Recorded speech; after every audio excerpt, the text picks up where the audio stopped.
प्रयागराज के सूखे पठारों पर बसा था एक गांव मिर्जापुर।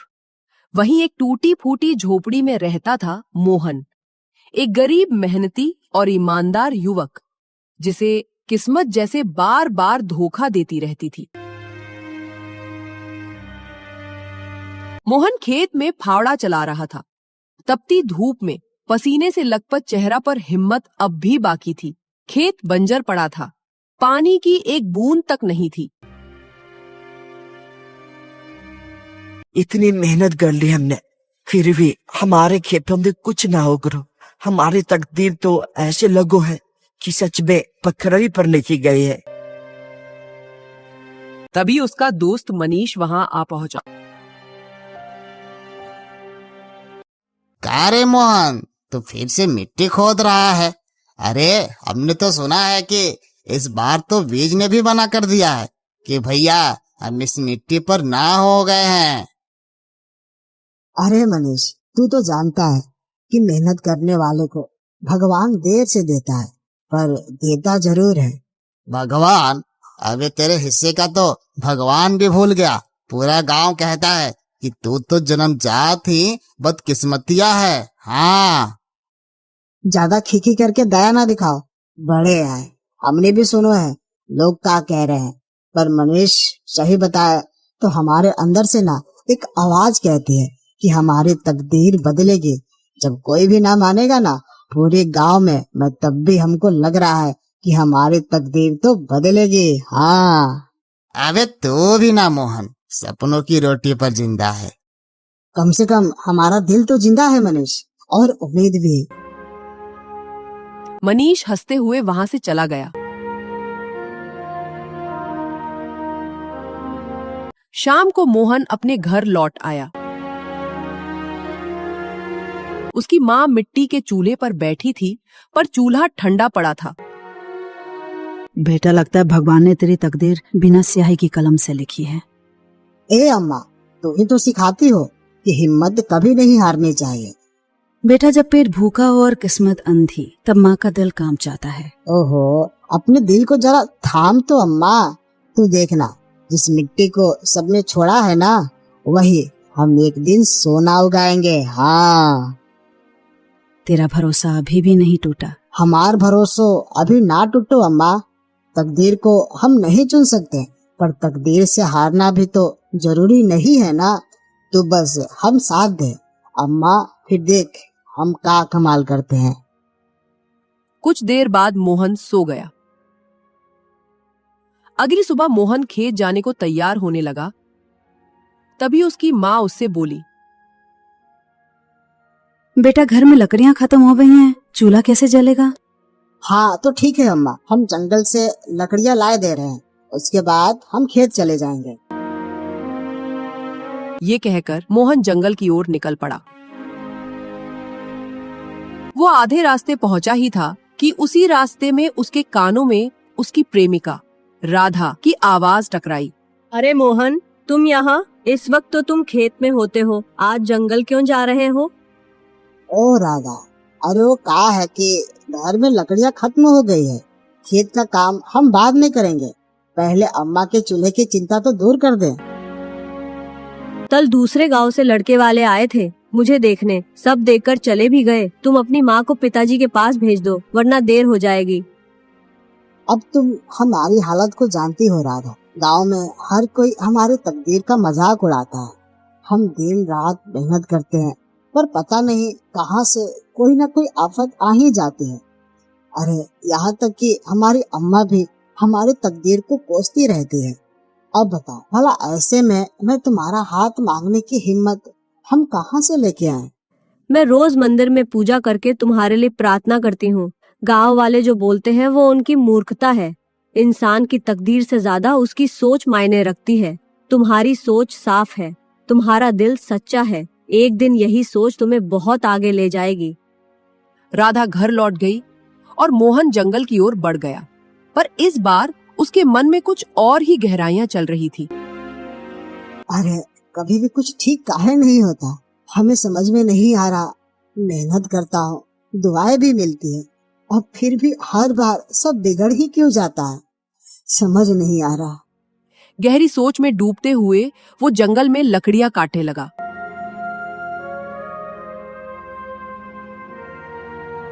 थोड़ी देर बाद उसने लकड़ियां बांधी और वापस गांव की ओर चल पड़ा।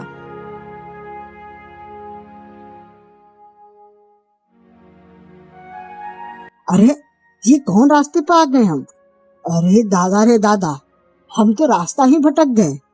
मोहन जंगल के उस हिस्से में आज तक कभी नहीं आया था। तभी तेज बारिश शुरू हो गई। ये क्या मुसीबत है? अब बारिश की तलाश में इधर उधर भागने लगा। तभी उसकी नजर एक पुरानी वीरान हवेली पर पड़ी। हाँ, ये तो शायद वही हवेलियाँ है जिसके बारे में कहा जाता है कि यहाँ से तो अजीब अजीब आवाजें आती हैं।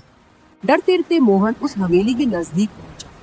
बारिश भी तेज थी और भूख की ज्वाला भी बढ़ रही थी। हाँ, बस कुछ देर हम बैठेंगे, इसके बाद बारिश रुकते ही यहाँ से रफ्फू चक्कर हो जाएगा। पर जैसे ही उसने कदम अंदर रखा, उसकी आंखें फटी की फटी रह गई। अंदर का दृश्य वैसा नहीं था जैसा बाहर से लगता था। ये कैसे हो सकता है? बाहर से ये हवेली तो एकदम खंडर थी और अंदर, ओह दादा रे, किसी राजा के महल जैसी है। मोहन अब भूल चुका था कि वो रास्ता भटक गया था। तभी मोहन की नजर एक कमरे की ओर चली गई जहां से कुछ आवाजें आ रही थी।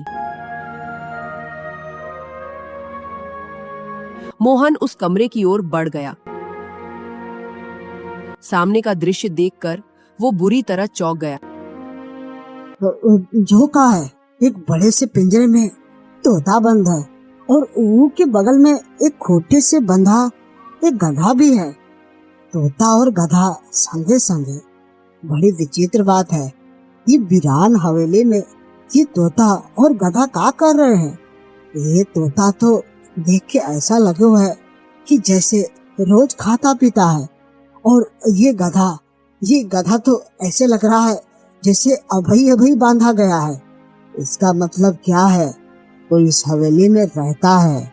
तभी तोता मोहन को देखकर इंसानी आवाज में बोल पड़ा, आखिरकार तो आ ही गया मोहन, लेकिन तूने आने में देर कर दी। तभी गधा भी इंसानी आवाज में बोल पड़ा, तो क्या हो गया? अगर सुबह का बोला शाम को आ जाए तो उसे बोला ना कहते हैं। उन दोनों को इंसानी आवाज में बात करता देख मोहन बुरी तरह घबरा गया और तोते की ओर देखकर बोला, जो कैसे संभव है? तुम तो एक तोता हो, तुम इंसानों की भाषा में कैसे बात कर सकते हो? और ये गधा भी ये कैसे इंसानों की भाषा में बात कर रहा है? मोहन की बात सुनकर तोता हंसते हुए बोला, हम दोनों इंसानों की भाषा में क्यों और कैसे बात कर रहे हैं, इसका रहस्य तुझे कुछ देर बाद में पता चल जाएगा। हम ये तुझे अभी नहीं बता सकते, पर इतना जरूर बता सकते हैं कि हम दोनों को एक वरदान प्राप्त है। इस हवेली में कोई नहीं आता, तू पहला मनुष्य है जो यहाँ आया है। तभी गधा हंसते हुए मोहन से बोला, और तू बड़ा तकदीर वाला भी है। यह सुनकर मोहन चौंक गया। तोता मोहन से बोला, मेरे दोस्त डर मत, हम तेरा कोई नुकसान नहीं करेंगे। अब मेरी बात ध्यान से सुन। मुझे वरदान मिला है कि मैं इंसान को सही राह दिखा सकता हूँ, और मेरे दोस्त गधे को वरदान मिला है कि वो इंसान को विनाश की राह दिखा सकता है। यह सुनकर मोहन चौंक गया और बोला, क्या मतलब? तभी गधा इंसानी आवाज में बोला, अरे भाई, मतलब ये है कि हम किस्मत तो नहीं लिखते, पर हम ऐसे मौके जरूर दिखाते हैं जिससे किस्मत बनाई जा सकती है। एक राह भलाई की और एक राह बर्बादी की। जो तू चुनेगा उसी से तेरी किस्मत बनेगी। मोहन हैरानी से उन दोनों को देखने लगा और बोला, हाँ, तुम्हारी कुछ कुछ बातें तो समझ में आ रही है और कुछ कुछ तो बिल्कुल ही नहीं आ रही। तभी तोता मोहन से बोला, मेरे दोस्त डर मत, हम तेरा कोई नुकसान नहीं करेंगे। अब मेरी बात ध्यान से सुन। मुझे वरदान मिला है कि मैं इंसान को सही राह दिखा सकता हूँ, और मेरे दोस्त गधे को वरदान मिला है कि वो इंसान को विनाश की राह दिखा सकता है। हम समझाते हैं। देखो, आज पूर्णिमा है और हर पूर्णिमा की रात को हम दोनों तुझे एक एक रास्ता दिखाएंगे। तू तू जो चुनेगा वही तेरी दिशा तय करेगा। अगर मैं तुझे अच्छाई का रास्ता दिखाऊंगा तो ये गधा तुझे उसी रास्ते पर चलते हुए उसका विपरीत परिणाम भी दिखाएगा। परिणाम विपरीत होगा और तेरे लिए वो परिणाम बुरा भी हो सकता है और तेरा चुनाव ही तेरी किस्मत तय करेगा। अगर तू सही चुनाव करेगा तो विश्वास कर, तेरी तकदीर के सितारे पलट जाएंगे। मोहन गहरी सोच में डूब गया। कुछ देर बाद उसने कहा, हाँ तो ठीक है, हम तैयार हैं, चलो। तो फिर जा, तेरे गांव में एक बहुत पुराना कुआं है ना? हाँ हाँ, साहूकार के खेत में एक बहुत पुराना कुआं है, लेकिन वो खेत तो बंजर है और वो कुआं भी सूखा पड़ा है। ना तो वो खेत किसी काम आ रहा है और ना वो कुआं। अरे बल्कि हमारे गांव के लोग तो उधर झांकने को भी नहीं जाते। लेकिन तू जा, उस कुएं में एक तांबे का बक्सा है। तुझे कुएं के अंदर उतरना होगा और कुएं के अंदर घना अंधेरा है। जब तू तलाशी लेगा तुझे वो बक्सा मिल जाएगा। उस बक्से में बेशुमार सोने चांदी के गहने रखे हुए हैं जो एक राजा के हैं। हाँ, अब वो राजा इस संसार में नहीं है। हजारों साल पहले वो इस दुनिया को अलविदा कह चुका है। उसने वो गहने छुपा कर रखे थे, तो उन गहनों को हासिल कर सकता है और अमीर बन सकता है।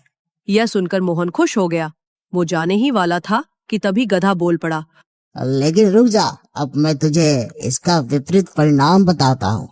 उस कुएं की दीवार बहुत कच्ची है क्योंकि वो वर्षों से सूखा पड़ा है। जब तू बक्सा निकालने लगेगा ना, तब दीवार गिर सकती है, तू घायल भी हो सकता है। चोट इतनी गहरी हो सकती है कि तेरी मृत्यु भी हो जाए। इससे बेहतर एक दूसरा रास्ता बताता हूँ, सुन तो। सीधे साहूकार की हवेली में घुस जा।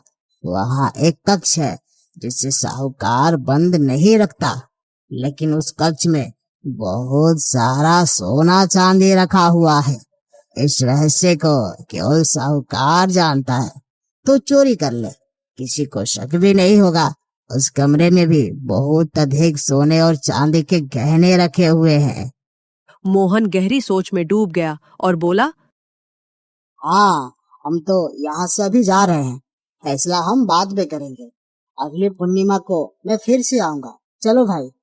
रुको रुको, जाने से पहले एक बात याद रखना मोहन, हम दोनों के रहस्य को तुम बाहर किसी को नहीं बताओगे, नहीं तो अगली पूर्णिमा की रात तुम चाह कर भी इस हवेली की ओर आ नहीं पाओगे। तुम्हें ये हवेली दिखाई नहीं देगी। हाँ। मोहन सीधे साहूकार के पंजर खेत की ओर चला गया।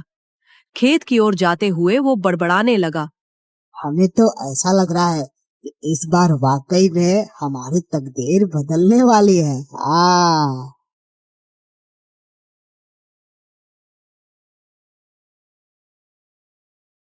मोहन कुएं में उतर गया। उसे वह तांबे का बक्सा मिल गया। मोहन बक्से को लेकर कुएं से बाहर आ गया और रात के अंधेरे में अपने घर की ओर चल पड़ा। घर पहुंचकर उसने वो बक्सा खोला तो उसमें बेशुमार गहने देखकर उसकी माँ चौंक गई। इतने सारे सोने के गहने तेरे पास कहाँ से आए? अरे अम्मा, बस समझ लो ये हमारी तकदीर में लिखा था। और अम्मा, विश्वास करो, तुम्हारा बेटा कभी चोरी ना कर सकता। मोहन की माँ भावुक हो गई और बोली, मुझे पूरा विश्वास है तू कोई गलत काम नहीं कर सकता।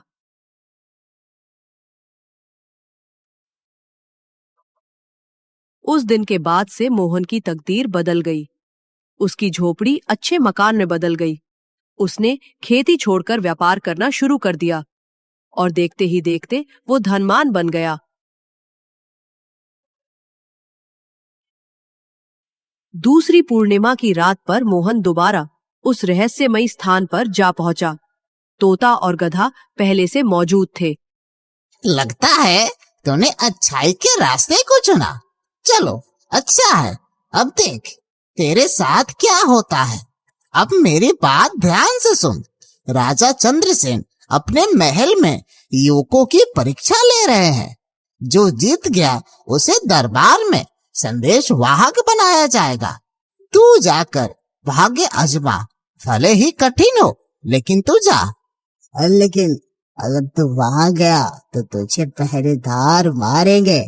तो फिर क्या करेगा? क्या वहां पे जाकर राजा की सेवा करेगा? अरे, सीमा पर एक सराय है, वहां से व्यापारियों का माल लूट और जल्दी अमीर बन जाएगा। हाँ। मोहन ने तोते की बात मानी और महल पहुंच गया। राजमहल के प्रांगण में युवकों की भीड़ लगी थी। हम आज 3 परीक्षा लेंगे, बल की, बुद्धि और धैर्य की। जो इन तीनों में सफल होगा वही बनेगा हमारा विशेष संदेश वाहक। पहली परीक्षा बल। राजा की ओर से 2 सैनिक आते हैं। पहली चुनौती, हाथियों को नियंत्रित करना। जो उन्हें वश में करेगा वही आगे बढ़ेगा। मोहन हाथी के सामने आता है, शांति से उसकी आंखों में देखता है, धीरे धीरे उसके पास जाता है, कान सहलाता है और उसे बैठा देता है। ओ, इसने तो कर दिखाया, शाबाश। अगली परीक्षा बुद्धि की।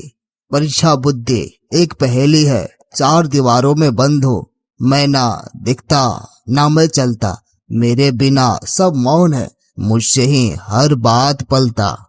मोहन सोचते हुए बोला, हर बात पलता, मौन। हाँ, उत्तर शब्द है मौन। हाँ, बिल्कुल सही। और अब तीसरी और सबसे कठिन परीक्षा, धैर्य की। राजा की आज्ञा से युवकों को गर्म धूप में एक घड़े को सिर पर रखकर 5 कोस चलने को कहा जाता है। घड़ा पानी से भरा है और वह गिरना नहीं चाहिए। मोहन पूरे रास्ते मौन, शांत, संयमित रहता है। अब मैं नहीं चल सकता।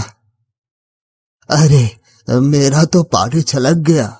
लेकिन मोहन ने ना पानी गिरने दिया, ना थकावट दिखाई। वो 5 कोस चलकर समय पर वापस पहुंचा। तो तीनों परीक्षा में जिसने विजय पाई वो है मोहन।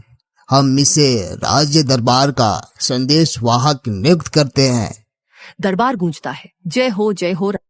चंद्रसेन की सेवा में हम सदा समर्पित हैं। महाराज की जय हो, महाराज की जय हो। इस तरह मोहन ने दूसरी पूर्णिमा पर भी अच्छाई का रास्ता चुना और उसके जीवन ने एक और मोड़ ले लिया। गांव वालों ने मोहन को हमेशा फूटी तकदीर वाला समझा था। कोई उसे देखना तक पसंद नहीं करता था, लेकिन जब उसकी मेहनत रंग लाई और वो राज दरबार का संदेशवाहक बना, तो पूरे गांव की सोच बदल गई। अरे भाई मोहन, तू तो अब तकदीर वाला बन गया रे। जैसी तकदीर पलटी है वैसी शायद ही किसी के पलटे। वही गांव जो कभी उसका उपहास करता था, अब उसे सम्मान की दृष्टि से देखने लगा। कुछ समय बाद गांव का मुखिया स्वयं उसके घर आया। प्रणाम माता जी, प्रणाम। अगर आपकी अनुमति हो तो मैं अपनी पुत्री राधा का विवाह मोहन से करवाना चाहता हूँ। ये हमारे लिए सौभाग्य की बात होगी। हर पिता तो यही चाहता है कि उसकी पुत्री किसी तकदीर वाले के साथ विवाही जाए। मोहन मुस्कुरा दिया, मन ही मन सोचने लगा, तकदीर भी कैसो कसो खेल दिखा रही है। जो कभी मेरा नाम नहीं सुनना चाहता था, वो आज अपनी बेटी का हाथ मेरे हाथ में देना चाहता है। कुछ ही दिनों में विवाह संपन्न हो गया। राधा मोहन की अर्धांगिनी बन गई। विवाह के कुछ समय बाद राधा मोहन से बोली, मोहन, तुम अचानक इतने धनवान कैसे बन गए और राजा चंद्रसेन से इतनी नजदीकी कैसे हो गई? नाना राधा, हम तुझे चाहकर भी नहीं बता सकते। अरे बस तुम इतना जान लो कि ये सब ईश्वर की कृपा से हुआ है। हमने कोई गलत काम नहीं करो। अब मैं दोबारा कभी नहीं पूछूंगी। मुझे तुम पर पूरा भरोसा है। समय बीतता गया, लेकिन पूर्णिमा की रात मोहन को फिर से तोते और गधे की याद आई। उस रात कुछ खींचता हुआ उसे हवेली की ओर ले गया।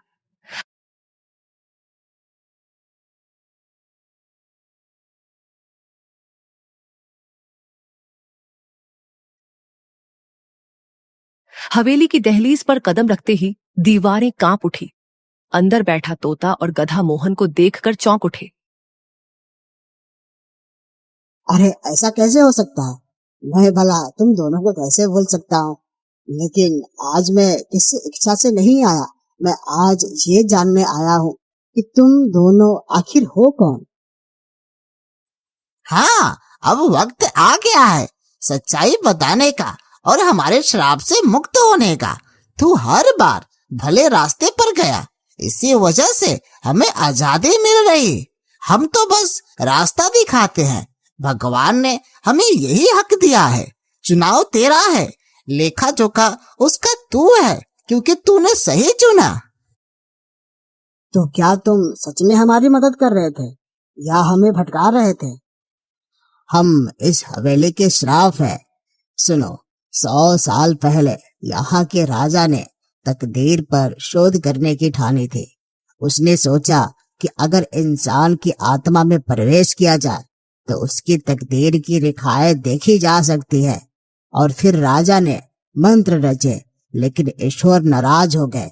राजा तो खत्म हुआ, पर उसके 2 सेवक, हम इस श्राप में फंस गए। हमारे श्राप की मुक्ति का मार्ग यही था कि हम एक मनुष्य को 2 राहें दिखाए और वह हर बार अच्छाई की राह चुने। मोहन ने हर बार वही चुना जो कठिन था, लेकिन सही था। उसी क्षण तोता और गधा रंग बिरंगे प्रकाश में बदलकर 2 पुरुषों के रूप में प्रकट हुए और फिर अंततः अदृश्य हो गए। मोहन को कोई आश्चर्य नहीं हुआ, उसे सब ज्ञात हो चुका था। हाँ, तो अब मैं इस रहस्य को हमेशा बनाए रखूंगा। तुम लोगों का बहुत बहुत धन्यवाद। तकदीर वही करती है जो इंसान के कर्मों से जुड़ी हो। जो सही राह चुनता है, तकदीर खुद उसके आगे झुक जाती है। मोहन की कहानी बस एक कहानी नहीं, हर इंसान के अंदर छुपे उस तकदीर वाले की गवाही है